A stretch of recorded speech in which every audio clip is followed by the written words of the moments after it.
Hello, everybody, and welcome to my November plan with me in my bullet journal. I was pretty excited about this month.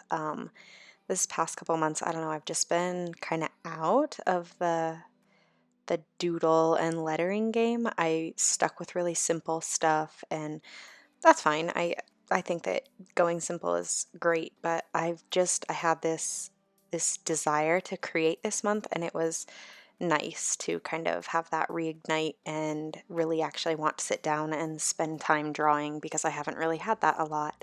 And I think a lot of that came from just taking a break from Instagram and just kind of letting go of things that I couldn't control when it came to social media. So, this is my November cover page, and I just went to Pinterest as usual, and I picked up a whole bunch of inspiration from different wreaths and different flower drawings, and just kind of came up with some that I use regularly, anyways, and put together this kind of half wreath. I know that there's probably a lot of people doing fall themes for November. In fact, I have a printable November setup in my shop on my blog that is beautifully fall themed with tons of really pretty leaves that you can color in. It's got some really big areas that can be colored in. So if you want to check that out, I will leave the link in the description. But like I was saying, I know a lot of people are probably doing fall or maybe gratitude and Thanksgiving related, but I have never really been one to go with the flow, so I just kind of wanted to do my own thing, and I haven't drawn flowers in a long time. Part of that was because I took on that 100-day project that a lot of people were doing on Instagram, and I just kind of got burnt out on flowers, which I never really thought would happen, but after drawing them every single day and for so long, I got kind of burnt out and didn't really want to draw any flowers anymore. So I went back to flowers. And if you guys want to know kind of where I learned how to draw these more, I wouldn't call them realistic, but less just very simple line doodle flowers, I used Ali Koch's How to Draw Modern Florals book. It is excellent and has the best step-by-step instructions for drawing all kinds of really beautiful flowers that you could use in your bullet journal or for creating lettering pieces or kind of whatever you want.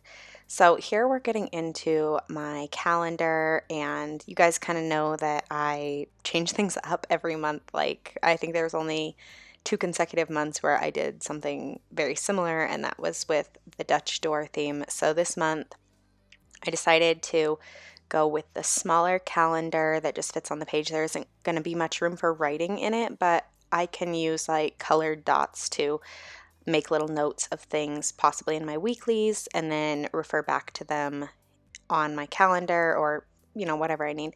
So I did this really fun and unique take on faux calligraphy at the top where I left it all open and I didn't have any of the lines crossing through any of the negative space. And I saw this originally on Instagram and I just love the way it looks. So I wanted to try it out for November as I've really been trying to get back into lettering, and I kind of let mine slide and it wasn't very good for a while. So I spent about an hour practicing brush lettering the other day, and it's finally starting to look a little bit better. So just like last month, one of the things that I did keep the same is my weekly check-ins. I really do appreciate these so much, and if you haven't incorporated them, I encourage you to. The November printable pack that I created for my shop includes a portion with weekly check-ins, just because I feel that it's so important to really be honest with yourself, and doing that once a week and just seeing where you are with your goals or projects or whatever you have going on is a great way to kind of gauge where you're at and what you need to do. So as usual, I also have my goals on the same page, and then on the adjacent page, I have my habit tracker. And I've said this a couple of times now, so I'm sorry if you watch all my videos and I just sound redundant. But for anyone who's new, I like to keep my goals and my habit tracker at least on adjacent pages. I like to keep them next to each other so that I can refer back and forth between the two, because most of my habits have something to do with my goals. So for instance, I have a goal to write 500 words 5 times a week. And then in my habit tracker, one of my habits that I track is if I wrote 500 words that day. So as you can see, it kind of they go back and forth, and that definitely helps me stay on track or say, oh, you're falling off the wagon, like get back on. By the way, I'm terribly sorry if I sound awful in this. I seem to be catching a bit of a cold, which of course is going to happen. It has already been winter once here in Montana this year, and now we're back to 50s and 60s, which I'm hoping it'll stay that way through at least Halloween, as we do take our kids out trick-or-treating that night. So I don't really want to be traipsing them through the snow.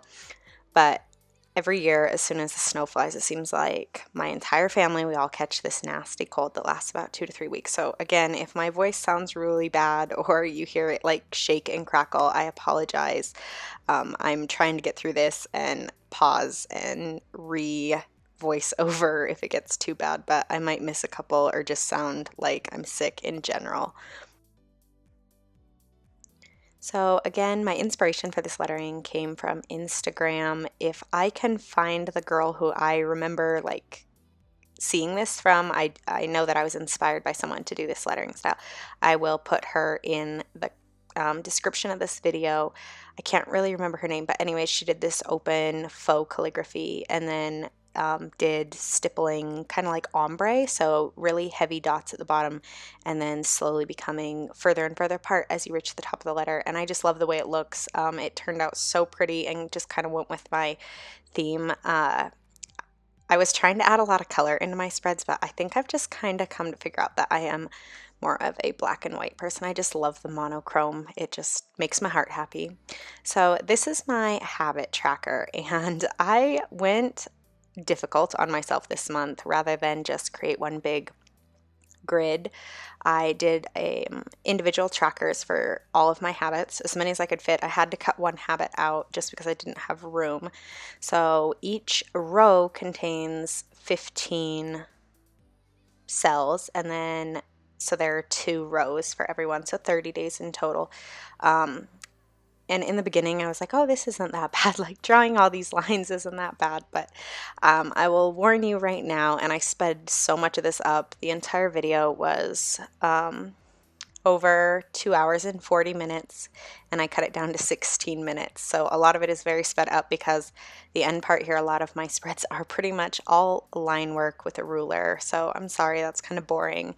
But like I said, I did speed it up a lot. I cut out a lot. So by the end, I was so sick of drawing lines with my ruler that I was like, I was over it. And on this one, at first I was like, no, I'm not going to add in the numbers. Like I'll remember to fill it in every day. But truth be told, I am just like everybody else.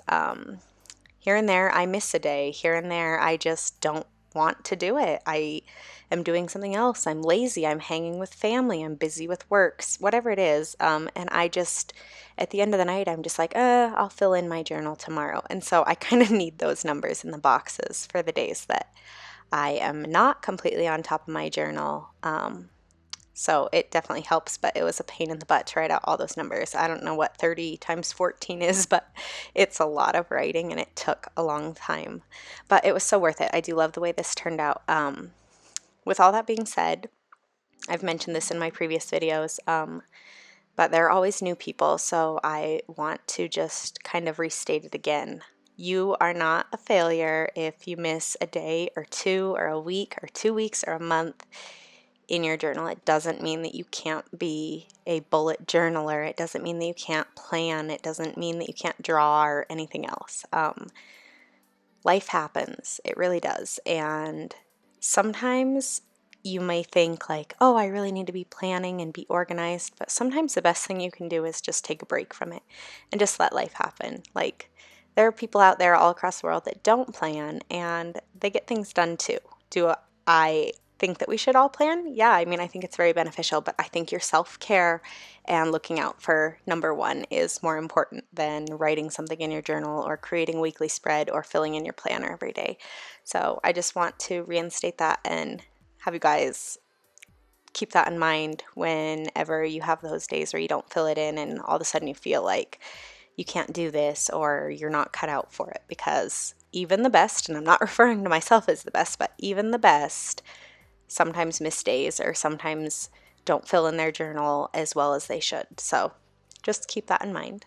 So here I decided to mark off my weekends just because I tend to struggle the most with certain habits on the weekends or on days that my husband has off.